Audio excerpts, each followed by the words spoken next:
Welcome students. Today we are going to learn on page number 78. Yesterday we have studied about page number 77 and the topic was types of world heritage sites. म्हणजे जागतिक वारसा स्थळांचे प्रकार. तर 2019च्या यादीप्रमाणे गणनेप्रमाणे जगामध्ये 890 world heritage होते आणि हे are divided into 148 countries and in India we have found that there are 36 World Heritage Sites. Between them, 28 cultural and 7 are natural and 1 is mixed. The World Heritage Committee has divided the world countries into 5 geographic zones which include. मला वाटतं आपण इथपर्यंत आलतो. प्रत्येकाने पान number 78 काढा. Listen carefully and try to understand the explanation step by step. The world heritage committee has divided the world's countries into 5 geographical zones which include Africa, Arab states, Asia Pacific including Australia and Oceania, Europe and North America and Latin America and Caribbean. It means according to the World Heritage Committee, Heritage Committee, it has decided or it has divided the world's countries into 5 geographic zones. जागतिक वारसा संघटनेने, त्या कमिटीने जगातील सर्व देशांचे 5 भागामध्ये डिव्हायडेशन म्हणजे विभाजन केलेलं आहे अकॉर्डिंग टू जॉग्राफिकल झोन्स और जॉग्राफिकल कंडिशन. तिथे असलेल्या भौगोलिक परिस्थितीनुसार जागतिक वारसा संघटनेने 5 प्रकारचे गट निर्माण केले. Number 1 Africa, number 2 Arab states, number 3 Asia Pacific including Australia and Oceania सहित, number 4 Europe and North America, Europe व उत्तर America and 5 Latin America and Caribbean. अशा प्रकारचे जागतिक वारसा स्थळं ठरवण्यासाठी या संघटनेने जगातील सर्व देशांचे 5 गट निर्माण केले. त्या 5 गटांची नावे इथं दिलेली आहेत. हे काही खंडाप्रमाणे म्हणजे आशिया खंड, आफ्रिका खंड, युरोप खंड अशा खंडाप्रमाणे विभागणी न करता according to the geographical condition of that country they have taken the decision to divide the world countries into 5 categories, and these categories are given in first paragraph. Number last. World heritage sites in danger. आता हे सगळे जागतिक वारसा स्थळं, there are two categories. Number 1 is cultural heritage. Number 2 is natural heritage. All these cultural and natural sites are in danger. सगळे जागतिक वारसा स्थळे तसे हे धोक्यामध्ये आलेली आहेत. त्याला अनेक कारणं, there are many reasons which are given in these last 2 paragraphs. So let us start to read and let us explain it step by step.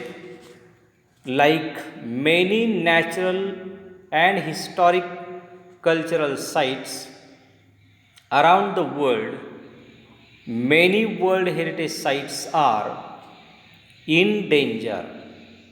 We came to know that all the world heritage are in danger. हे सगळे जागतिक वारसा स्थळं धोक्यामध्ये आलेले आहेत, of being destroyed or lost due to the war. Poaching. मग आता हे धोक्यामध्ये आले याचे कारणं कोणकोणते? The reasons are given here. Number 1 is war. War means युद्ध. पोचिंग, POACHING, पोचिंग म्हणजे शिकारी. नॅचरल डिझॅस्टर मीन्स नॅचरल कॅलॅमिटी, नैसर्गिक संकट. Like earthquakes, like uncontrolled urbanisation and heavy tourist traffic and environmental factors like air pollution and acid rain. Students, these are the reason of becoming less of World Heritage Sites.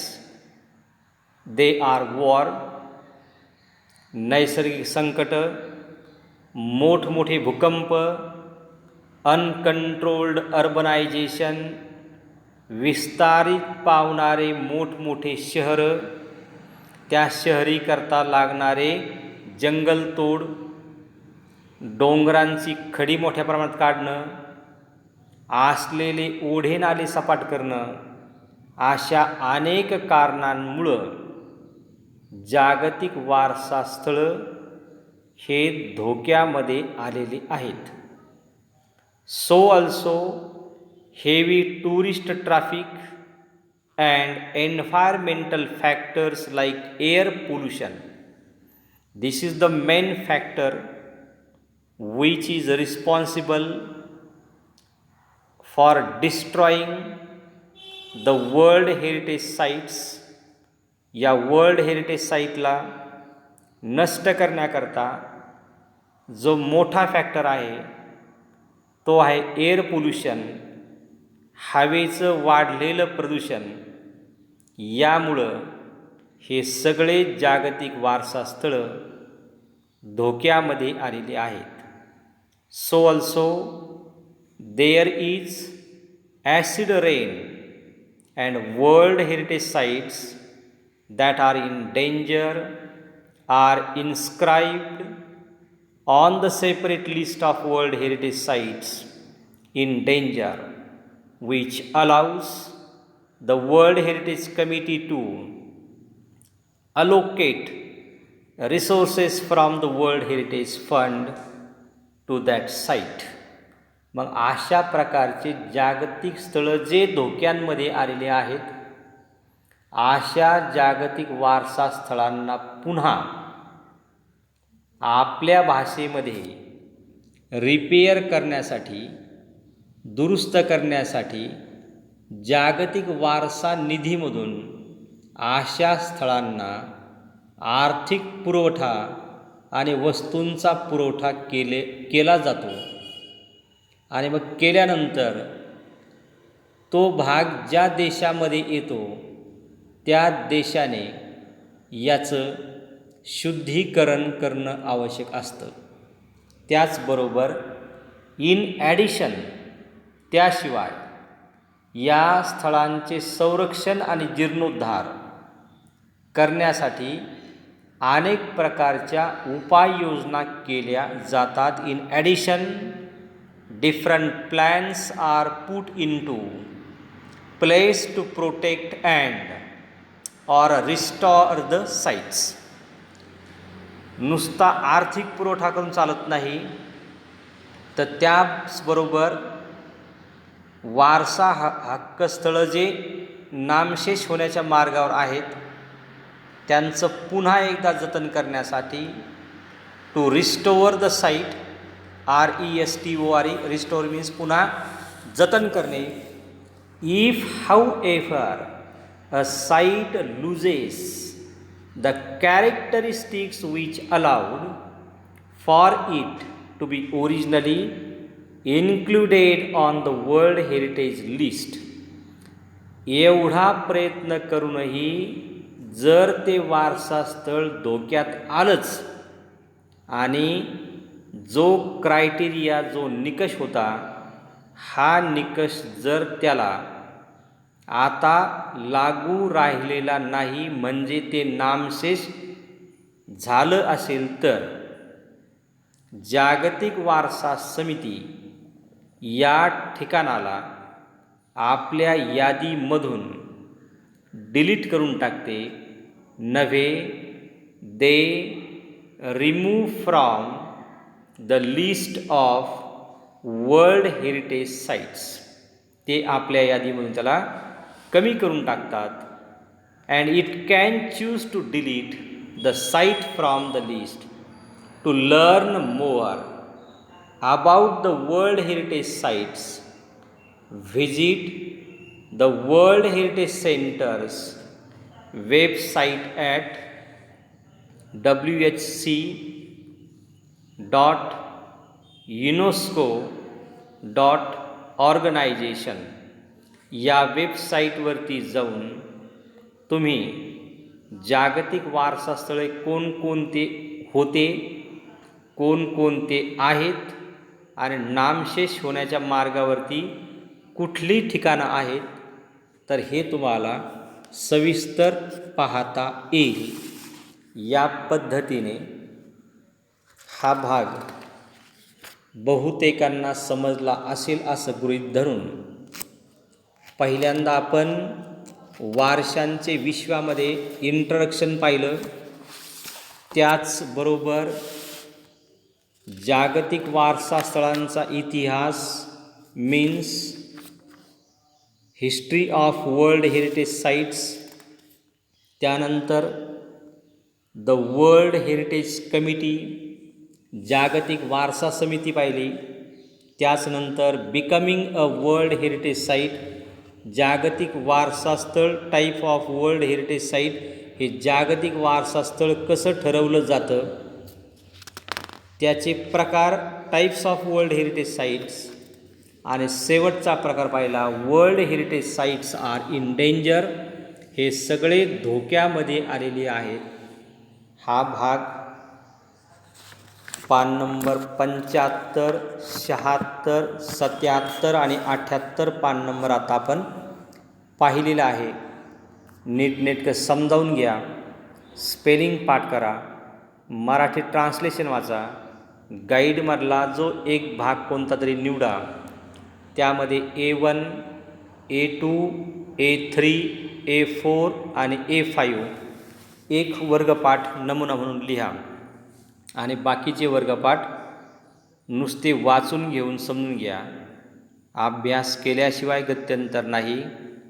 समजला असेल असं गृहीत धरून okay, all the best, have a nice day to everybody. Thank you, all the best.